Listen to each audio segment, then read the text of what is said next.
If you're finally ready to rid your kitchen of crappy aluminum pans, then you're gonna have to learn how to cook eggs in cast iron or carbon steel. So I'm gonna show you how to scramble eggs and make an omelet in your carbon steel skillet. Cast iron and carbon steel skillets can be the perfect solution for cooking just about anything on your menu. Now, one of the hardest things to master is cooking eggs. So I'm gonna show you how to cook eggs in your carbon steel skillet. I make scrambled eggs every single day and have not used an aluminum pan in over 5 years. Now, there's a few basics to figure out, but once you get through the learning curve, you'll find that using carbon steel is an awesome alternative to using an aluminum pan. So the first step is making sure your pan surface is ready.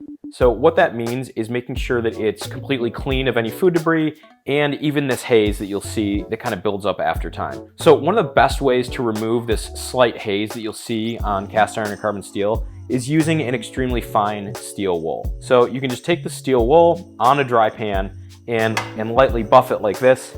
I usually use like smaller circular motions, and what you'll see is that with just kind of a quick buffing, it removes the haze that you see here and the surface becomes a little shinier. So I like using the very fine steel wool because it just removes kind of the stuck on food bits or the seasoning that needs to come off without digging too far into the seasoning below. So it's just a really quick surface treatment to get your pan ready for more oil. So after a quick buff with the steel wool, you want to rinse out some of that residue just like this, just real quick. Basically, I just give it a swirl from here, dry the pan, and then I almost always put this on the stove to dry this off completely before adding the oil. Okay, so once it's dried off with the towel, I always throw it on the stove, low heat just for a little bit here, and you'll see that heat just dries the rest of the water right off. All right, so one other thing to note, I always keep some flaxseed oil right here on the countertop. Skillets like this always need oil. I pretty much oil these things like every single day. So having it handy is a great way to make sure you're always gonna keep your skillet in great condition. So once it's completely dry, if you're starting with a new paper towel, it just takes a tiny bit of oil, really only about that much. After using the steel wool, I can feel that this bottom feels smoother. So anytime you're cooking eggs, this is what you want the surface to look like when you're getting started. One of the most important steps in making eggs, really in any skillet, is getting the pan preheated to the correct temperature. So I always put this a little bit below medium heat. On a gas stove, the flame kind of looks like that. Over time, you'll get to know your pan and your stove and how they work together and how long this preheat should take. So since preheating is so important, if you don't know your pan, using an infrared thermometer to keep an eye on it is a great way to know exactly where the pan's at.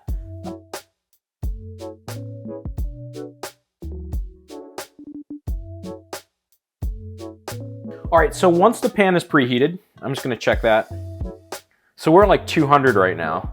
So the trick here is I don't wanna get this coconut oil too hot.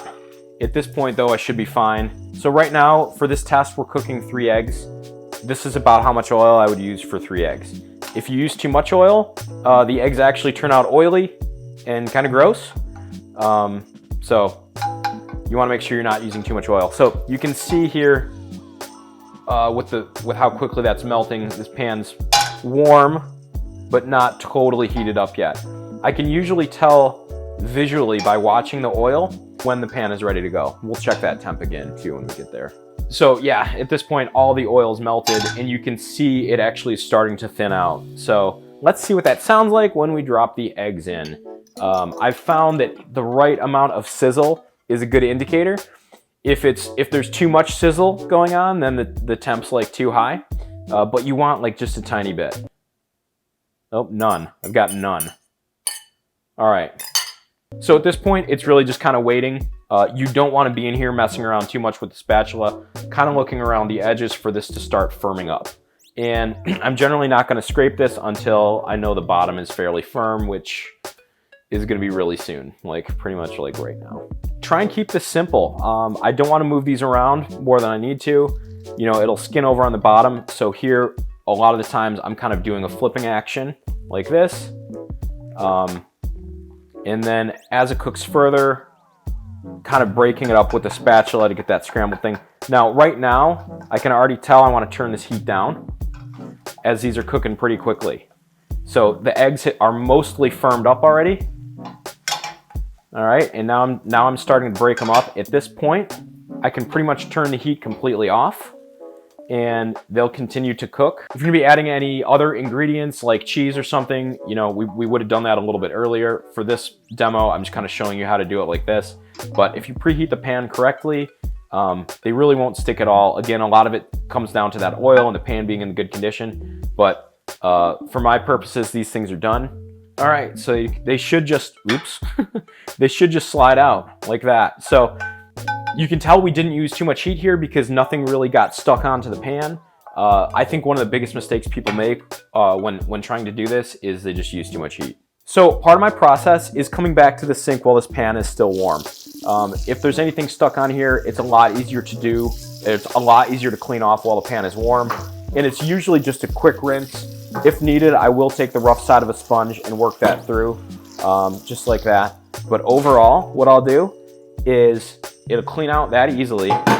Wipe this down, and I'll set this back on the stove, add some oil, and then it'll be ready to go tomorrow, or maybe even for dinner tonight.